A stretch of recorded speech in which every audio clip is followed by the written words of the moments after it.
आने वाले एपिसोड 36 की शुरुआत वहीं से होती है जब वे दोनों खतरनाक गुंडे इंदु को गन पॉइंट पर लेकर दुकान से बाहर लाने की कोशिश करते हैं। उनमें से एक गुंडा गुस्से में कहता है, हम लोगों को हल्के में लेने की गलती मत करना, अगर किसी ने भी कोई चालाकी करने की कोशिश की तो सबसे पहले इसकी खोपड़ी उड़ा दूंगा, तुम्हारे पास सिर्फ 20 मिनट है सोचने समझने के लिए। यह सुनकर वहाँ मौजूद लोग घबरा जाते हैं और पूरा माहौल तनाव से भर जाता है। वहीं नीचे सड़क पर पुलिस की गाड़ियां पहुंच चुकी होती हैं। पुलिसकर्मी चारों ओर फैले होते हैं ताकि उन गुंडों को पकड़ सके। वहीं कुशाल और विवेक भी मौजूद रहते हैं जो दूर से उस गाड़ी और दुकान पर नजर गड़ाए खड़े रहते हैं।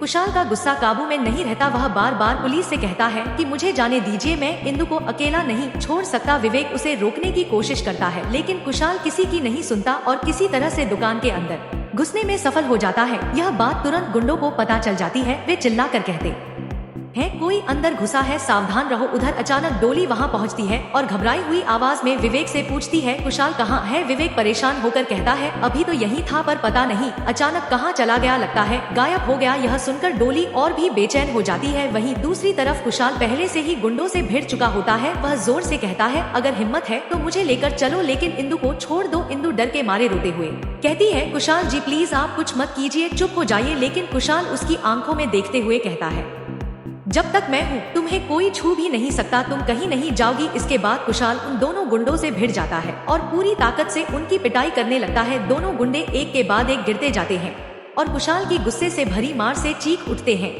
थोड़ी ही देर में पुलिस भी वहां पहुंच जाती है और दोनों को पकड़कर हथकड़ी डाल देती है। लेकिन तभी उनमें से एक गुंडा चालाकी से पुलिस की पकड़ से छूटकर गन उठा लेता है और सीधा कुशाल की तरफ तान देता है। वह ट्रिगर दबाने ही वाला होता है कि पुलिस समय रहते उसे पकड़ लेती है। यह पूरा मंजर देखकर इंदु का दिल जोर से धड़कने लगता है। वह सहन नहीं कर पाती और अचानक बेहोश होकर गिर जाती है। तभी वहाँ विवेक दौड़ कर आता है और इंदु को अपनी बाहों में संभाल लेता है। इंदु उसकी गोद में बेसुध पड़ी होती है। यह दृश्य देखकर कुशाल का दिल टूट जाता है। उसकी आंखों में आंसू आ जाते हैं क्योंकि जिस लड़की को वह अपने दिल से चाहता है उसे कोई और अपने सीने से लगाए खड़ा है। वहीं डोली भी यह सब देखती रहती है। उसकी आंखों में भी दर्द और उदासी भर जाती है। उसे साफ समझ आने लगता है कि कुशाल अब इंदु को पाने के लिए किसी भी हद तक जा सकता है, क्योंकि उसने इंदु को अपनी जान की परवाह किए बिना बचाया है और उसके लिए जान देने से भी पीछे नहीं हटेगा। यही सोचकर डोली के दिल में दर्द और भी गहरा हो जाता है और आने वाले पलों में रिश्तों की यह जंग और भी पेचीदा हो जाएगी।